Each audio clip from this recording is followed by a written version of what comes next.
অবশেষে ইতিহাসের সেই মহেন্দ্রক্ষণে বাংলাদেশ ডক্টর ইউনূস সরকারের পক্ষ থেকে জামাত জোটের জন্য বিরাট সুখবর। একটু ভিন্নভাবে আলোচনাটা করছি। কি কারণে 13 তারিখ আল লাকি ডে, কি কারণে 7 তারিখ লাকি ডে, এর কোনো রিয়েল বিশ্লেষণ আপনি খুঁজে পাবেন না। কিন্তু আমি মনে করি আল্লাহর দেওয়া সবগুলো দিনই লাকি ডে, আবার আল্লাহর দেওয়া সবগুলো দিনই খারাপ দিন যদি আপনি খারাপ মানুষ হন। এই যে আগামী 13ই ফেব্রুয়ারি মানে 12 তারিখ ইলেকশন হবে, 13 তারিখ হলো রেজাল্ট, 13ই ফেব্রুয়ারি আমাদের দেশের জন্য এটা লাকি ডে। কেন এই কথা বললাম? আপনারা বলবেন 13 তারিখ তো আল লাকি ডে। না না না, 13 তারিখ লাকি ডে কেন? 13 তারিখ বাংলাদেশে জামাত ইসলাম সরকারে আসতেছে। অবশেষে সব জল্পনা কল্পনার অবসান ঘটিয়ে 11 দলীয় জোটের ব্যাপারে আজ আমি যখন এই ভিডিও করছি, নয় জোটে থাকবে না বেরিয়ে যাবে, পর্দার অন্তরালে আসলে কি ঘটছে, কি চাইছে জামাত, কি চাইছে চরমনাই, পাশাপাশি বিএনপি ইসলামিক জোট নিয়ে কি ভাবছে, তাদের দৃষ্টিটা কোথায়, কোন সিদ্ধান্তের উপর নির্ধারণ হলে বিএনপি লাভবান হবে, অথবা জামাত কোন সিদ্ধান্ত নিলে বিএনপি চাপে পড়তে পারে। এই রাজনৈতিক সমীকরণগুলো এখন দুর্দান্ত মাস্টার স্ট্রোকে চলছে। আসসালামু আলাইকুম দর্শক, নতুন একটা নিউজে সবাইকে স্বাগত। দর্শক শ্রোতা, বর্তমান বাংলাদেশের রাজনৈতিক প্রেক্ষাপট নিয়ে ভিডিওর শুরুতেই যেই সকল ভিডিওর অংশ বিশেষ আপনারা দেখেছেন, অলরেডি বুঝতে পেরেছেন যে আজকের ভিডিওটি কতটুকু গুরুত্বপূর্ণ এবং আকর্ষণীয় হতে চলেছে। তাই ধৈর্য সহকারে পুরো ভিডিওটি দেখতে হবে, শুনতে হবে প্রত্যেকটি বিশ্লেষকদের বিশ্লেষণগুলো। তাহলে আপনারা কেবলমাত্র বর্তমান রাজনৈতিক প্রেক্ষাপটে গোপন গোপন কিছু তথ্য জানতে পারবেন। কথা কেন, তাহলে সরাসরি চলে যাব মূল নিউজে, সরাসরি চলে যাব বিশ্লেষকদের ভিডিওতে। তার আগে বলবো, যারা এখন পর্যন্ত আমাদের এই নাসির বার্তা ইউটিউব চ্যানেলটি সাবস্ক্রাইব করেননি, প্রতিনিয়ত এই ধরনের আপডেট গরম গরম তাজা তাজা খবর পেতে আমাদের এই চ্যানেলটি সাবস্ক্রাইব করে আমাদের সাথে থাকুন। যারা সাবস্ক্রাইব করেছেন ধন্যবাদ। চলুন একটা লাইক দিয়ে সবগুলো ভিডিওর বিস্তারিত আলোচনা শুনে আসি। অবশেষে ইতিহাসের সেই মহেন্দ্রক্ষণে বাংলাদেশ ডক্টর ইউনূস সরকারের পক্ষ থেকে জামাত জোটের জন্য বিরাট সুখবর। একটু ভিন্নভাবে আলোচনাটা করছি। দর্শক, বহুল প্রতীক্ষিত, বহুল কাঙ্ক্ষিত সেই দায় মুক্তি আইন উপদেষ্টা পরিষদে চূড়ান্তভাবে অনুমোদিত হয়েছে। এখন জাস্ট রাষ্ট্রপতির স্বাক্ষর, গেজেট শেষ। 1971 সালের মহান মুক্তিযুদ্ধের কাতারে প্রবেশ করলো আমাদের 24শে জুলাই যুদ্ধ। 71 সালের মুক্তিযোদ্ধাদের মতো প্রায় গুরুত্বপূর্ণ সমস্ত স্ট্যাটাস পাচ্ছে 24শে জুলাই যোদ্ধারা। হ্যাঁ, চোখের সামনে ঘটিত বিষয় নিয়ে এতটা উত্তেজনা থাকে না, কিন্তু একটা পর্যায়ে ইতিহাসে যখন যেমন যে প্রজন্ম, যেমন যুদ্ধ নিয়ে আমাদের পড়াশোনা বেশি, কিন্তু যারা মুক্তিযুদ্ধ দেখেছে 71-এ, তারা এগুলো নিয়ে কোনো বই পুস্তকই পড়ে না। আর তারা তো চোখের সামনে দেখেছে, বলে গন্ডগোলের বছর, 2 বছর বই পড়ে জানো, আর আমি তো সরাসরি দেখছি। এই জন্যে জুলাই যুদ্ধ, 24 যুদ্ধ, আমাদের দ্বিতীয় মুক্তিযুদ্ধ, এটা নিয়ে আমরা তো ওইভাবে গবেষণা করি না, কারণ আমরা তো দেখেছি। কিন্তু পরবর্তী প্রজন্ম আজ থেকে 20, 30, 40 বছর পর তখন এটা নিয়ে থিসিস করবে, গবেষণা করবে। তাদের কাছে 71-এর মুক্তিযুদ্ধের মতোই জুলাই যুদ্ধ আরেকটা যুদ্ধ হিসেবে বিবেচিত হবে। ইউনূস সরকার কিন্তু সব বন্দোবস্ত করে দিয়েছে। কি 71-এর মুক্তিযোদ্ধারা দায় মুক্তি পেয়েছে, যে মুক্তিযুদ্ধকালীন মিনস, এখানে আরো একটু বিষয় আছে আপনাদের অবগতির জন্য জানাই। মুক্তিযুদ্ধ মূলত 26শে মার্চ থেকে 16 ডিসেম্বর, কিন্তু না, 16 ডিসেম্বরের পরে জানুয়ারি, ফেব্রুয়ারি পর্যন্ত দায় মুক্তি দেওয়া হয়েছে। ফেব্রুয়ারি পর্যন্ত যারা রাজাকারদের হত্যা করেছে, শান্তি বাহিনীর লোকজনদেরকে হত্যা করেছে মুক্তিযোদ্ধারা, বিহারীদের হত্যা করেছে, এগুলোর জন্য দায় মুক্তি দেওয়া হয়েছে। মুক্তিযুদ্ধের পরে বিভিন্ন দখল বা বিভিন্ন ঘটনা নিয়ে মুক্তিযোদ্ধারা যা করেছেন সবকিছু দায় মুক্তি। এর মানে দায় মুক্তি, এটা মুক্তিযুদ্ধের ক্ষেত্রে বা ঐতিহাসিক কোনো ক্ষেত্রে হয়। দায় মুক্তিটা কি প্রথমে বলি আপনাকে। যেমন আপনি একটা দেশের নাগরিক, আপনি রাষ্ট্রের আইন মানবেন, সেখানে প্রশাসন, পুলিশ আপনার বিরুদ্ধে প্রয়োজনে বল প্রয়োগ করবে, ইটস নর্মাল, আপনি সেটা মেনে নিতে বাধ্য থাকবেন। কিন্তু যদি এমন হয় যে না, পুলিশ প্রশাসন বা সেনাবাহিনী আপনার বিরুদ্ধে অবস্থান নিয়েছে, জনগণের বিরুদ্ধে অবস্থান নিয়েছে, বিশেষ কোনো গোষ্ঠীর পক্ষ নিয়ে, তখন আপনি বাধ্য হয়ে তাদের বিরুদ্ধে অস্ত্র ধরলেন, তখন তাদেরকেও আপনি হত্যা করলেন। তো এই ক্ষেত্রে আপনার কোনো বিচার হবে না। এটা সাধারণত যুদ্ধকালীন সময় হয়, যে ওরা হামলা করেছে, আমরা করেছি, 2 পক্ষই মরেছে, অতএব পরাজিত শক্তির বিচার হবে, বিজয়ী শক্তির বিচার হবে না। দায় মুক্তির মূল কথা এটাই। 1971 সালে কিন্তু শুধু 16 ডিসেম্বর পর্যন্ত না, ফেব্রুয়ারি পর্যন্ত সমস্ত কর্মকাণ্ডের জন্য মুক্তিযোদ্ধাদের দায় মুক্তি দেওয়া হয়েছে। এবং ওই সময়, যে সময়টার জন্য দায় মুক্তি দেওয়া হয়, ওই সময়টার জন্য সকল আইনের সকল মামলা অটো বাতিল হয়ে যায়। যেমন জুলাই বিপ্লব চলাকালীন সময়ে ঘটনার জন্য কোনো মামলা যদি হয়ে থাকে, তাহলে অটো বাতিল হয়ে যাবে, ওটার জন্য কোনো আবেদনই করা লাগবে না, এবং তাদের বিরুদ্ধে কোনো মামলা করা যাবে না। সহজভাবে যদি বলি, কোনো পুলিশ হত্যা, কোনো আওয়ামী লীগ হত্যা, কিংবা কোনো থানায় আগুন দেয়া, কিংবা মেট্রো রেল ভাঙচুর করা, সেতু ভবনে আগুন দেয়া, নরসিংদী কারাগারে ভাঙচুর, এইসব বিষয়ে কোনো মামলা হতে পারবে না। দায় মুক্তি ফাইনালি দেওয়া হয়েছে। এখন এটা এর মধ্য দিয়ে শুধু কি কিছু ব্যক্তি হয়রানি থেকে বেঁচে গেল না, এর মধ্য দিয়ে 24-এর বিপ্লব একটা মুক্তিযুদ্ধের কাতারে স্থান পেল। শুধু এটা না, দায় মুক্তির মাধ্যমে একটা জনযুদ্ধের মতো একটা আলাদা স্ট্যাটাস পেল জুলাই যুদ্ধ। কিন্তু মুক্তিযুদ্ধ নিয়ে আলাদা অধিদপ্তর আছে, জুলাই নিয়ে আলাদা অধিদপ্তরের মোটামুটি ফাইনালাইজেশন কিন্তু হয়েছে, আপনারা জানেন কিনা। জুলাই নিয়ে আলাদা অধিদপ্তর এবং মুক্তিযুদ্ধ নিয়ে যেরকম নাটক, সিনেমা, উপন্যাস আছে, তো এটা নিয়েও সেরকম চলছে। সামনে বইমেলায় অলরেডি অনেক বই বের হয়েছে, উপন্যাস বের হয়েছে, সামনে আরো বের হবে। গত বছরই বের হয়েছে, সিনেমা করা হবে, রাষ্ট্রীয় অর্থায়নে সিনেমা করা হবে, অনেক ডকুমেন্টারি করা হয়েছে অলরেডি। এবং মুক্তিযোদ্ধাদের যেরকম ক্যাটাগরি আছে, ক্যাটাগরিক্যালি তারা ভাতা পায়, জুলাই যোদ্ধারাও ক্যাটাগরিক্যালি ভাতা পাবে। এবং মুক্তিযুদ্ধের শহীদরা যেরকম মর্যাদা পায়, জুলাই শহীদরাও সেরকম মর্যাদা পায়। এবং মুক্তিযোদ্ধাদের যেরকম রাষ্ট্রীয় মর্যাদায় দাফন করা হয়, ওরকম জুলাই যোদ্ধাদেরকেও রাষ্ট্রীয় মর্যাদায় দাফন করা হবে। তো এখানে এটা একটা কাঙ্ক্ষিত জায়গায় এটা পৌঁছেছে, ইউনূস সরকার করে গিয়েছে। এটা কোনো সরকারে আসলে এটা পরিবর্তন করবে? এরপরে তো সরকার আসবে জামাত এনসিপি সরকার, তারা তো পরিবর্তন না, তারা তো এটাকে আরো উন্নত করবে, তারা জুলাইকে আরো মর্যাদা দিবে। এবং জুলাই সনদ বাস্তবায়নের মধ্য দিয়ে ৭১ মুক্তিযুদ্ধের পর যেরকম মুক্তিযুদ্ধ ভিত্তিক একটা সংবিধান, সেটা ভারত করে দিক আর যে করে দিক, যেহেতু ভারত স্বাধীন করে দিয়েছে, ভারত সংবিধানটা ঠিক করে দিয়েছিল। তো এখন এই দ্বিতীয় মুক্তিযুদ্ধের পর একটা জুলাই সনদ ভিত্তিক সংবিধান, এই জুলাই সনদই হচ্ছে নতুন সংবিধান, এটা পাশ হবে গণভোটের মাধ্যমে। অসাধারণ। কিন্তু সেটা জামাত শিবিরের জন্য সুখবর কি? এনসিপি মানে যাদের জন্য এই দায় মুক্তি, তারা তো বেসিক্যালি জামাত জোট। এই দায় মুক্তির প্রশ্ন যদি আসে, হ্যাঁ জুলাই যোদ্ধা জামাতে আছে, শিবিরে আছে, বিএনপিতে ২-৪ জন আছে, কিন্তু বেসিক্যালি দায় মুক্তিটা এখানে সরাসরি রিলেটেড এনসিপির জন্য। তো সেই এনসিপি কিন্তু জামাত জোটে, অর্থাৎ এটা জামাত জোটের জন্য একটা সুখবর। এবং জুলাই ভিত্তিক রাজনীতি এনসিপি করছে, জামাত করছে। অতএব যদি জুলাই একটা জনযুদ্ধের মতো মর্যাদা পায়, তাহলে সেই যুদ্ধে নেতৃত্ব দানকারী শক্তি হিসাবে ৭১ মুক্তিযুদ্ধের পর যেরকম আওয়ামী লীগ ক্ষমতার হকদার ছিল, এবার এনসিপি জামাত ক্ষমতার হকদার, এটাও তাদের জন্য সুখবর। তো সরকার যেভাবে আইন করছে, এটা ওইরকম ৭১-এর কাছাকাছি। আমি তুলনা করছি, একটার সাথে একটা তুলনা, ৭১ মহান, ২৪ মহান। একটা এক এক জায়গা থেকে, কোনো জায়গা থেকে ৭১ পৃথিবীর যে কোনো কিছুর সাথে অতুলনীয়, আবার কোনো কোনো ক্ষেত্রে ২৪ যে কোনো কিছুর সাথে অতুলনীয়। অতএব দুইটার সাথে তুলনা করছি না, তুলনা করার কিছু নেই, প্রত্যেকের জায়গায় শ্রেষ্ঠ।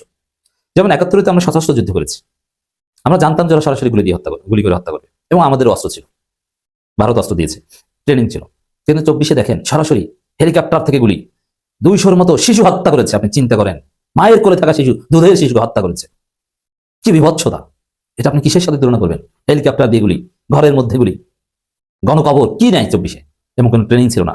ওদের হাতে ছিল স্নাইপার থেকে শুরু করে ভারী অস্ত্র, চাইনিজ রাইফেল, আর আমাদের হাতে ছিল ক্রিকেট স্টাম্প, ছররা আর ইটের টুকরা। ইটের টুকরো নিয়ে যুদ্ধ করে ভারত, চীন, রাশিয়া, ডিজিএফআই, এনএসআই, সেনাবাহিনী, পুলিশ থেকে শুরু করে সবাই যে পক্ষে ছিল, সেই পক্ষকে এই তরুণরা পরাজিত করেছে। চরমোনাই জোটে থাকবে না বেরিয়ে যাবে? পর্দার অন্তরালে আসলে কি ঘটছে? কি চাইছে জামাত, কি চাইছে চরমোনাই? পাশাপাশি বিএনপি ইসলামিক জোট নিয়ে কি ভাবছে? তাদের দৃষ্টিটা কোথায়? কোন সিদ্ধান্তের উপর নির্ধারণ হলে বিএনপি লাভবান হবে, অথবা জামাত কোন সিদ্ধান্ত নিলে বিএনপি চাপে পড়তে পারে? এই রাজনৈতিক সমীকরণগুলো এখন দুর্দান্ত মাস্টার স্ট্রোকে চলছে। বলা হচ্ছে জামাত শেষ পর্যন্ত একটি মাস্টার স্ট্রোক খেলছে। তারেক রহমান তাকিয়ে আছে আগামী নির্বাচনে বিএনপিকে জয়ী করতে হলে তাকে কোন চালটি দিতে হবে শেষ সময় এসে। চলুন এই বিষয়গুলো বিস্তারিত আলাপ করবো আজকের লাইভ সেশনে।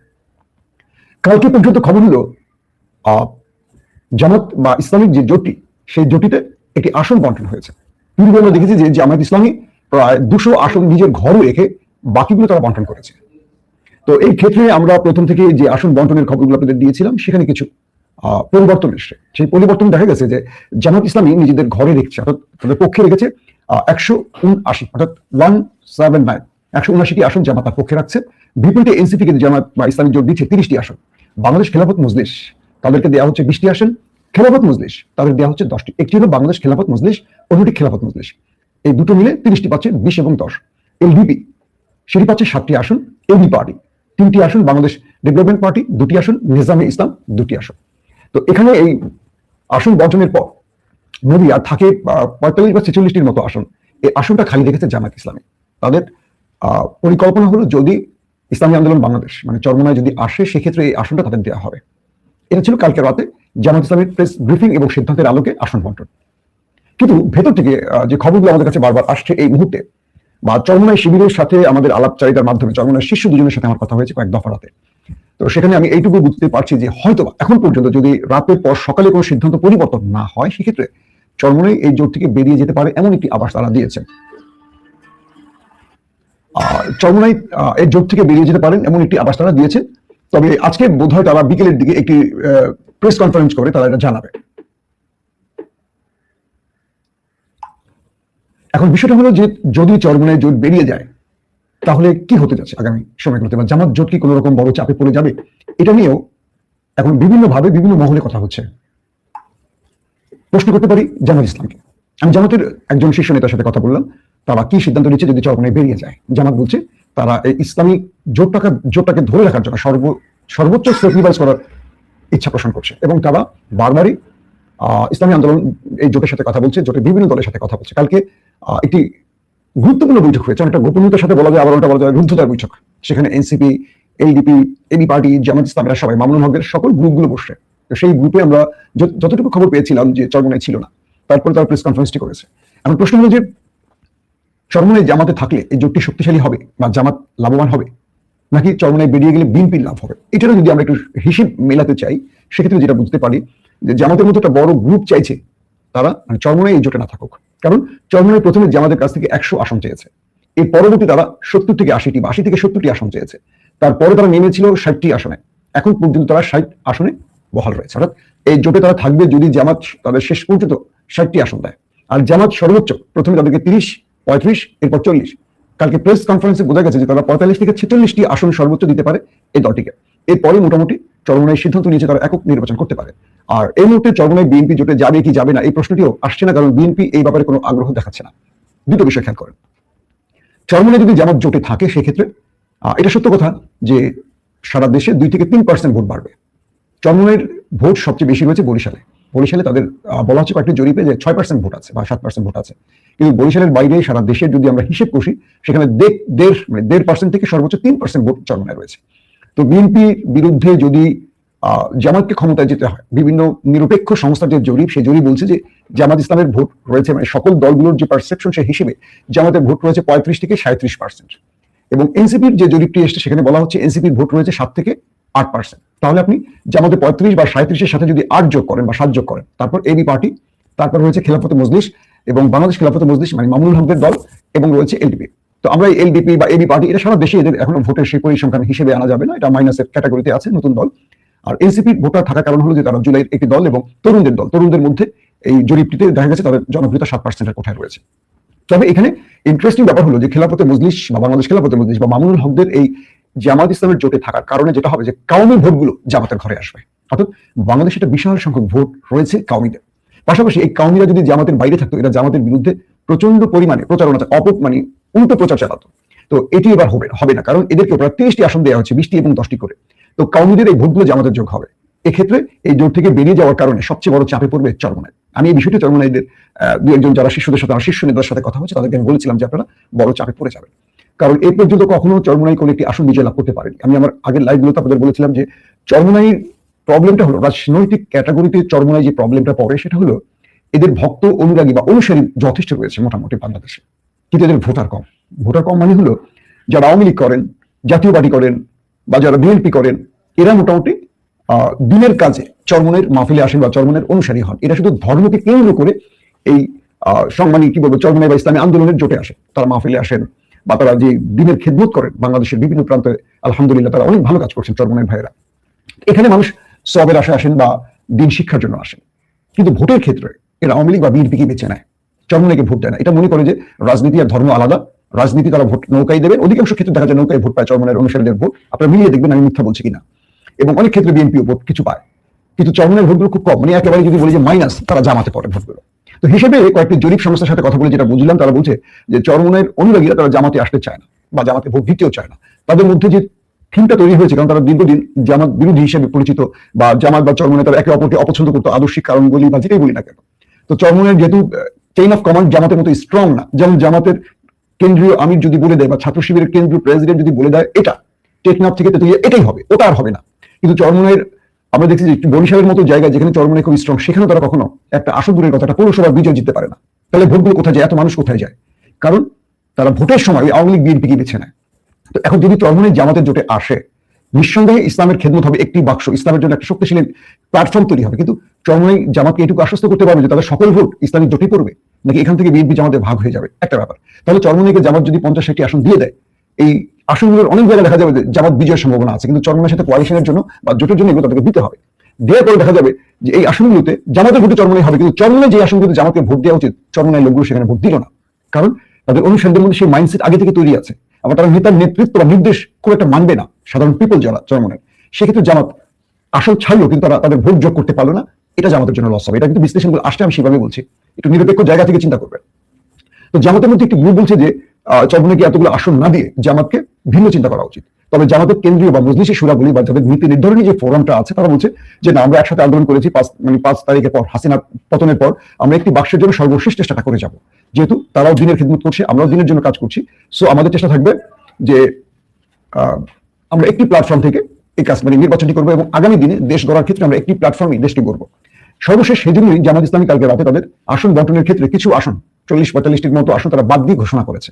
এখন যদি এক্ষেত্রে শেষ পর্যন্ত আজকে যদি বিকেল 2-3টার মধ্যে বা বিকেলের মধ্যে চরমনাই ঘোষণা দিয়ে বসে জুমার নামাজের পর যে তারা ইসলামী জোটে থাকবে না, সেক্ষেত্রে জামাত 226টি আসনে নির্বাচন করবে।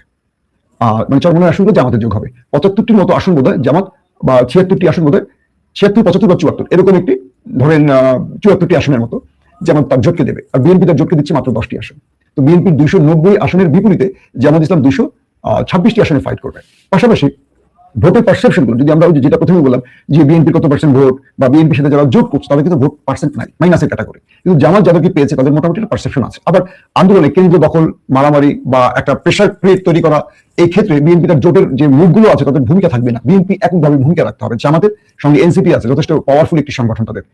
ইলেকশন আসতে আর মাত্র 28 দিন বা 27 দিন বাকি আছে। এই 27 দিন পরে আপনারা ভোট দিতে যাবেন। 2টা ভোট দিবেন, একটা দিবেন হা ভোট, এটা তো বলার কোনো অপেক্ষা থাকে না। হা ভোট দিলে আমরা নতুন একটা দেশ পাবো। আরেকটা দিবেন আপনার এলাকায় একজন এমপির ভোট, সেইটা কোন এমপিকে আপনি ভোট দিবেন। আপনি এমপিকে ভোট দেওয়ার আগে আপনার মাথায় একটা জিনিস রাখতে হবে যে আমাদের দেশ থেকে এই মাস্তানি গুন্ডামি ছড়াইতে হবে। এই মাস্তানি কিন্তু আক্ষরিক অর্থে শুধু পাড়া মহল্লার মাস্তান না, মাস্তানরা বাংলাদেশের রন্ধ্রে রন্ধ্রে ছড়াই আছে। আপনি সেক্রেটারিয়েটে যাবেন, ওইখানে মাস্তান আছে। কে মাস্তান জানেন? ওই সেক্রেটারি সাহেবের পিএস, ঘুষ না দিলে কাম হয় না। ভূমি অফিসে যাবেন, সেখানেও মাস্তান আছে। ভূমি অফিসের ভিতরে বসে রয়েছে, তার সহকারী মাল খেতেছে। আপনি টেম্পো স্ট্যান্ডে যাবেন, আপনি বাস স্ট্যান্ডে যাবেন, ওইখানেও মাস্তান আছে। আপনি ইউনিভার্সিটি যাবেন, ওইখানেও মাস্তান আছে। আপনি স্কুলে ছেলেকে ভর্তি করবেন, ওইখানেও মাস্তানি আছে। মাস্তানি বাংলাদেশের রন্ধ্রে রন্ধ্রে ঢুকে গেছে। এইবার ইলেকশনে আমাদের সবার স্লোগান হবে ঠেকাও মাস্তান, বাঁচাও দেশ। আসসালামু আলাইকুম। বাংলাদেশে না শুধু সারা পৃথিবীতে 2টা ডেট আছে, একটা হলো 7 তারিখ, একটা হলো 13 তারিখ। অনেকেই বলেন 7 তারিখ লাকি ডে এবং 13 তারিখ আনলাকি ডে। এটা আমাদের দেশেও প্রচলিত আছে। আসলে কি এটা সত্য যে 7 তারিখেই সমস্ত লাকি ডেটগুলো থাকে? 7 তারিখে আপনি যাই করবেন সবই লাকি? না, এমন কোনো কথা নাই। এর কোনো পিওর বিশ্লেষণ নাই। বিভিন্ন রকম তত্ত্ব উপাত্ত, বিভিন্ন সময় বিভিন্ন সংবাদকর্মীরা, বিভিন্ন অ্যানালিস্টরা, বিভিন্ন বৈজ্ঞানিকরা একটা মানে ভুয়া জিনিস বাই করে 7 তারিখকে বানাইছে লাকি ডে আর 13 তারিখকে বানাইছে আনলাকি ডে। আপনি যদি কোথাও খুঁজতে যান কি কারণে 13 তারিখ আনলাকি ডে, কি কারণে 7 তারিখ লাকি ডে, এর কোনো রিয়েল বিশ্লেষণ আপনি খুঁজে পাবেন না। কিন্তু আমি মনে করি আল্লাহর দেওয়া সবগুলো দিনই লাকি ডে। আবার আল্লাহর দেওয়া সবগুলো দিনই খারাপ দিন যদি আপনি খারাপ মানুষ হন। এই যে আগামী 13ই ফেব্রুয়ারি মানে 12 তারিখ ইলেকশন হবে, 13 তারিখ হলো রেজাল্ট। 13ই ফেব্রুয়ারি আমাদের দেশের জন্য এটা লাকি ডে। কেন এই কথা বললাম? আপনারা তো বলবেন 13 তারিখ তো আনলাকি ডে। না না না, 13 তারিখ লাকি ডে। কেন? 13 তারিখ বাংলাদেশে জামাত ইসলাম সরকারে আসতেছে। হ্যাঁ, আপনারা যেভাবেই বলেন, অনেকেই তো বলেন যে প্রফেসর ডক্টর মোহাম্মদ ইউনূস তারেক রহমানের সাথে একটা গাঠবন্ধন করে ফেলাইছে, ওনাকে বাংলাদেশের প্রধানমন্ত্রী বানাবে। এর জন্য বিভিন্ন রকম ক্রিয়াকলাপ আমরা দেখছি। সে লন্ডনে গিয়ে দেখা করা, ঢাকায় তারেক রহমান আসবার পর তাকে রাষ্ট্রীয়ভাবে তাকে পরিবেশন করে, রাষ্ট্রীয় পয়সা খরচ করে তাকে প্রোটেকশন দেওয়া, গতকালকে তার পরিবারের সাথে দেখা করা। কই, উনি তো জামাতের আমিরের পরিবারের সাথে দেখা করেন নাই। এই সমস্ত কারণে আলামত আছে যে প্রফেসর ডক্টর মোহাম্মদ ইউনূস তারেক রহমানকে বাংলাদেশের প্রধানমন্ত্রী বানাতে চায়। অনেকেই বলেন, যদিও বিএনপি লোকরা বলেন না না জামাতকে বানাতে চায়। কেউ কাউকে বানাইতে পারবে না, বানাবে পাবলিক। এই যে আপনি যে দেখতেছেন, আপনি বানাবেন। জামাত ইসলামকে কেন পাশ করানো এর পিছনে বহু কারণ আছে। আমি যদি একটু অ্যানালাইসিস করি, আপনি যদি মাথায় একটু নেন, আপনিও বুঝে পারবেন জামাতে ইসলাম কেন বাংলাদেশে 13 তারিখে সরকার গঠন করবে। দেখেন ভাই, প্রথমেই বললাম মাস্টার ঠেকাইতে হবে বাংলাদেশে। মানে বাংলাদেশে এই যে লুট তরাজ, জমি দখল, জায়গা দখল, টেম্পু দখল বা বিভিন্ন জায়গায় অরাজকতা, অন্যায়, অবিচার চলতেছে, এগুলো বন্ধ করতে হলে জামাত ইসলামকে সরকারে আনতে হবে। এইটা নিয়ে কোনো সন্দেহ নেই, কারণ আমরা সব দল নিয়ে দেখছি, এবার একটু দেখতে চাই জামাত ইসলামকে। এর জন্য বাংলাদেশের ম্যাক্সিমাম মানুষের একটা ইচ্ছা আছে যে সবাইকে তো দেখছি, এবার একটু জামাত ইসলামকে দেখি। কারণ আমরা এখন পর্যন্ত জামাতে ইসলামের এই দীর্ঘ 15-16 মাসে এমন কোনো কর্মকাণ্ড দেখি নাই যেটা দেখলে মনে হয় যে জামাত সেই ওদের মতোই চলবে যেভাবে বাকিরা বাংলাদেশ চালাইছে এতদিন। জায়গায় জায়গায় খুন খারাপি, রাহাজানি, টেম্পু দখল, জমি দখল, মন্দির ভাঙচুর জামাত কিন্তু করে নাই। এই জন্য জামাতের প্রতি একটা বিরাট দুর্বলতা আছে বাংলাদেশের মানুষের, যে নিজের প্রজ্ঞায়, নিজের ইচ্ছায় এবং দেশকে যদি ভালোবাসে সে জামাত ইসলামকে ভোট দিবে একটু মাত্র শান্তি পাবার আশায়। আপনারা জানেন প্রায় 4 কোটির মতো জেনজি ভোটার আছে। এই জেনজি কারা? ইয়াং ছেলেপেলে যারা এই যে আন্দোলন করছে, যারা ইউনিভার্সিটিতে পড়ে, যারা কলেজে পড়ে, বা যারা স্কুলের শেষ দিকে পড়ে, এরা এখন ভোটার। এরা কি চায়? এরা কিন্তু আগে কোনো সরকারের সময় ভোট দিতে পারে নাই। এরা হয়তো অনেকে নতুন ভোটার হয়েছে, বা যারা ভোটারের উপযুক্ত ছিল তারাও ভোট দিতে পারে নাই, কারণ বাংলাদেশে বিগত ভোটগুলো কেমন করে হয়েছে সবাই জানেন। এরা সবাই এখন আগ্রহী। এরা কি চায়? এরা চায় বাংলাদেশে একটা সুন্দর বাংলাদেশ হোক, বাংলাদেশে যেন কোনো রকম চাঁদাবাজি, কোনো রকম ভয়, কোনো রকম লুটতরাজ, কোনো রকম রাহাজানি না হয়। এর জন্য ওরা আর এই যে ইউনিভার্সিটি গুলা আছে ওগুলাতে রেজাল্ট দেখা আপনারা বুঝতে পারবেন যে এরা এই দলগুলাকেই চায়। কারণ ইউনিভার্সিটিতে যারা পাস করছে, শিবিরের ছেলে পেলে, তারা কিন্তু কোনো মস্তানি করে না। তারা এই পাস করার পরে কোনো চাঁদাবাজি করে নাই, লাঠি দিয়ে কাউকে দমন করে নাই, এমনিতেই সবাই দমন হয়ে গেছে। এরা এইটা বুঝছে যে এদের যে বড় সংগঠন জামাতে ইসলাম বা তার সাথে সমমনা দলগুলো যদি পাস করে আসে, বাংলাদেশের অবস্থা, এই ইউনিভার্সিটিতে যে শান্তিগুলো এখন বয়ে আসছে, পুরো দেশে এটা বয়ে আসবে। এর জন্য এই যে সমস্ত ভোটগুলা আল্লাহর রহমতে আল্লাহ চাহে তো জামাতের বাক্সে পড়বে। এরপরে রইল অন্যান্য দলের কথা। আপনারা যদি সবচেয়ে বড় দল বিএনপির দিকে তাকান, তাহলে আপনারা দেখবেন ওদের এখানে প্রচুর বিদ্রোহী পার্টি আছে। ওইখানে আপনারা দেখবেন যেখানে বিএনপির বিদ্রোহী পার্টি থাকবে, যে বিদ্রোহী পার্টিটা থাকবে তাকে দল থেকে দেওয়া হয় নাই, কিন্তু সে হয়তো এলাকায় অত্যন্ত পরিচিত, অত্যন্ত সমাদৃত, যে কোনো কারণে সে তাকে নমিনেশন দেওয়া হয় নাই। দেওয়া হয়েছে তাদের পছন্দ মতো, উপরের লেভেলে যারা বসা আছে তাদের পছন্দ মতো একজনকে। সে যে লোকটি বিদ্রোহী পার্টি হিসেবে দাঁড়াচ্ছে তার চেয়ে বেশি পপুলার নয়। এমন স্টেশন আছে প্রায় 40 থেকে 42টা। এখানে যে লড়াইটা হবে, সেই লড়াই আমরা দেখবো। ওরা লড়াই করে মাঝখান দিয়ে জামাত পাশ করে গেছে, বা জামাতের সমমনা দল পাশ হয়ে গেছে। সেটা হইতে পারে খেলাফত মজলিসের কোনো ক্যান্ডিডেট, হইতে পারে এনসিপির ক্যান্ডিডেট, হইতে পারে এলডিপির ক্যান্ডিডেট, হইতে পারে এবি পার্টির ক্যান্ডিডেট। এইভাবে যখন ইলেকশনটা হবে, তখন আপনারা দেখবেন অনেকগুলো স্টেশনে জামাত ফাঁকতালে বেরিয়ে গেছে। আপনারা জানেন বা অনেক হয়তো জানেন না, বাংলাদেশে প্রায় 2.5 কোটি ইসলামী ব্যাংকের গ্রাহক আছে। ইসলামী ব্যাংকটা কার? ইসলামী ব্যাংকটা জামাত ইসলামের। বাংলাদেশের যারা এই ইসলামী ব্যাংকের দর্শক, আশা করি সবগুলো ভিডিও দেখেছেন এবং বিশ্লেষকদের বিশ্লেষণগুলো মনোযোগ সহকারে শুনেছেন। শোনার পরে কি জানলেন, বুঝলেন? আপনাদের মূল্যবান মতামতটা ভিডিওর কমেন্ট বক্সে জানিয়ে দিন। আর হ্যাঁ, পারলে ভিডিওটি শেয়ার করুন। আর আমাদের এই চ্যানেলে এখনো যারা সাবস্ক্রাইব করেনি, প্রতিনিয়ত এই ধরনের আপডেট, গরম গরম খবর পেতে আমাদের এই চ্যানেলটি সাবস্ক্রাইব করে আমাদের সাথে থাকুন। যারা সাবস্ক্রাইব করেছেন তাদের ধন্যবাদ জানিয়ে আজকের মতো এখানে বিদায় নিচ্ছি। দেখা হবে নতুন কোনো ভিডিওতে। সে পর্যন্ত সবাই ভালো থাকবেন, সুস্থ থাকবেন। আল্লাহ হাফেজ।